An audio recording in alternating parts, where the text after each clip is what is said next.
మిత్రులకు నమస్కారం. వనజ తాతినేని కథల ఛానల్కు సుస్వాగతం. మీరు నా ఛానల్ సందర్శించి కథలు, కవిత్వం, లేఖలు, మ్యూజిక్స్, అనువాద కథలు, సామాజికమైన విషయాలు మున్నగునవి వింటున్నారు కదా. సాహితీ అభిమానులైన మీ అందరికీ హృదయపూర్వక ధన్యవాదాలు తెలుపుకుంటున్నాను. నా ఛానల్ని లైక్ చేయండి, షేర్ చేయండి, ఇంకా సబ్స్క్రైబ్ కూడా చేయండి. సాహితీ మిత్రులకు నమస్కారం. వనజ తాతినేని కథల ఛానల్కు స్వాగతం. విభిన్న కథల సమాహారం వనజ తాతినేని. ఈరోజు నేను వినిపించబోతున్న కథ పున్నాగవాన. రచన సత్యం శంకరమంచి. ఈ కథ అమరావతి కథలు నుండి సేకరించటమైనది. పున్నాగవాన. రాత్రంతా వర్షం కురిసింది. తెలతెలవారుతున్న ఇంకా సనసన్న జల్లులు పడుతూనే ఉన్నాయి. ఆ చినుకుల్ని, చలిని లెక్క చేయకుండా 10-15 మంది పిల్లలు బిలబిలమంటూ మొదటి ప్రాకారంలోకి పరిగెత్తుకొచ్చారు. అక్కడ పెద్ద పున్నాగ చెట్టు. ఆ చెట్టు చుట్టూతా ఒత్తుగా పున్నాగ పూలు రాలి ఉన్నాయి. కొన్ని లక్షల కోట్ల పున్నాగ పూలు నేలంతా పరుచుకుని ఉన్నాయి. ప్రాకారంలో తెల్లటి పొట్టు కంబడి పరిచినట్టుంది. పిల్లలు గలగల నవ్వుతూ పున్నాగ పూల మీద పరిగెత్తుతూ పువ్వులేరుకుంటున్నారు. ఒకళ్ళనొకళ్ళు తోసుకుంటూ పున్నాగ పూల పరుపు మీద పడిపోతున్నారు. గిలిగింతలు పెట్టుకుంటూ కేరింతలు కొడుతున్నారు. ఆ పసిపాదాల కింద పున్నాగ పూలు నలిగిపోతున్నాయి. పిల్లలు పూల మీద నడుస్తుంటే పున్నాగ పూల కాడలు చిటుక్కు చిటుక్కుమని చిట్లుతున్నాయి. పూల అడుగున నత్తగులలు పాదాల కింద పడకుండా తప్పుకు పారిపోతున్నాయి. ఎన్ని పూలు, ఎన్నెన్ని పూలు! చినుకు చినుకుకి ఓ పువ్వు పూసినట్టుంది చెట్టు. కుంటి సింగన్న మెట్ల మీద కూర్చుని చూస్తున్నాడు.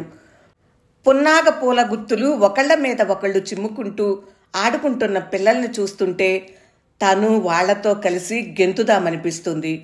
వాళ్ల గొంతులతో కలిసి గొంతు కలిపి పాడదామనిపిస్తుంది. నేల మీద పున్నాగలు, నింగి నుంచి రాలుతున్న పున్నాగలు, మధ్యన చిరునవ్వుల చిన్నారులు. సింగన్న నెత్తురు పొంగింది. వాళ్లతో కలిసి ఆడుకోవటానికి తను కుంటివాడయ్యే కళ్ళనీళ్ళొచ్చాయి. సింగన్న వయసులో ఉండగా గొప్ప బలశాలి. రాళ్లెత్తే విద్యలో ఆ పరగణాలో తన్ని కొట్టేవాడు లేడు. పందెం కట్టి మాలక్ష్మమ్మ వారి చెట్టు దగ్గర ఊరంతా చూస్తుండగా 10 మంది పట్టలేని రాయిని తానొక్కడే పైకెత్తి గిరగిరా తిప్పి కింద కుదిరేసేవాడు. ఆ కండలు తిరిగిన ఒళ్ళు, ఇనప కమ్ముల్లాంటి చేతులు, ఆ బలమైన శరీరం చూసి లచ్చి మనసు పులుక్కుమంది. విశాలమైన వీపు మీద చెమటలు అలలుగా కారుతుంటే పరుగును వెళ్ళి కొంగుతో తుడుతున్నా అని మనసు ఆతృత పడేది. తండ్రితో చెప్పింది, సింగన్నని తప్ప మరొకరిని మనువాడనని. అన్న ప్రకారం లచ్చి పెళ్లి సింగన్నతో గుళ్ళో జరిగింది. ఊరందరికీ ఆ జంటను చూస్తే ముచ్చటేసేది. ఒక్క క్షణం ఒకళ్ళని విడిచి ఒకళ్ళు ఉండేవాళ్లు కాదు. కృష్ణలో కలిసి జలకాలాడేవారు. సింగన్న కండలు తీరిన శరీరాన్ని లచ్చి గంటలు రుద్దేది. సూర్యాస్తమయం దాకా స్నానం చేసి గుళ్ళోకొచ్చి స్వామికి అమ్మకి మొక్కుకుని ఇళ్లకెళ్లేవారు. పిల్లలు కుప్పలుగా పున్నాగ పూలు బండల మీదకి తీసుకెళ్లి పోస్తున్నారు. కొందరు మాలలల్లుతున్నారు. కొందరు పున్నాగ పూల రేకులు తుంచి ఒక్కొక్క రేకును 2 వేళ్ల మధ్య కొంచెం నలిపితే రేకుకున్న 2 పొరలు సళ్ళుకుంటున్నాయి. అప్పుడు అందులోకి గాలి ఊదితే బుడగలా తయారవుతోంది. ఆ బుడగని ఎదుటి వాళ్ల నుదుటి మీద కొడితే టప్ మని పేలే ఆట ఆడుకుంటున్నారు. మళ్లీ పున్నాగ చెట్టు దగ్గరకొచ్చి దోసెళ్ల నిండా పూలు తీసుకెళ్లి బండల మీద పోస్తున్నారు. సింగన్న నెత్తురు జివ్వుమని లాగుతోంది. వర్షం కురిసిన ఉదయాన ఒకరోజు తను లచ్చి అక్కడికొచ్చారు. లచ్చి పున్నాగ పూలు ఏరుకుంటోంది. తను గబగబా పున్నాగ చెట్టు ఎక్కాడు. లచ్చి నుంచున్న చోట సరిగ్గా పైకొమ్మ మీదకొచ్చాడు. కొమ్మలు ఒక్క పట్టున ఊపాడు. గలగల పున్నాగ పూలు లచ్చి నెత్తిన రాలాయి. మళ్లీ ఊపాడు. కుప్పలుగా గుత్తులుగా లచ్చి నెత్తిన పున్నాగ వర్షం. అప్సరస నెత్తిన ఆకాశం నుంచి నక్షత్రాలు కురుస్తున్నట్లుంది. ఆ పూలవానలో తడిసిపోతూ ఆ గాలికి పడే చినుకుల చలికి ముకుళించిపోతూ కిలకిలా నవ్వింది. గుండె పులకలెత్తేటట్లు నవ్వింది. పిల్లల గజమాల పూర్తవుతుంది. పూల చెండ్లతో ఆడుకుంటున్నారు.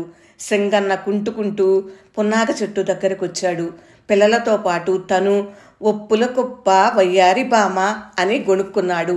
తను లచ్చి అంత సంబరంతో ఆడుకునేవారు. ఆ రోజు కునికినపాడు వస్తాదు తనతో పందెం కట్టాడు. చుట్టుపక్కల ఓళ్ల నుంచి జనం పందెం చూడటానికి వచ్చారు. లచ్చి తప్పకుండా గెలుస్తావని హుషారిచ్చింది. 20 మంది పట్టలేని రాయి పైకెత్తాడు సింగన్న. రొమ్ముల దాకా ఎత్తాడు. చేతులు పైకి ఎత్తాడు.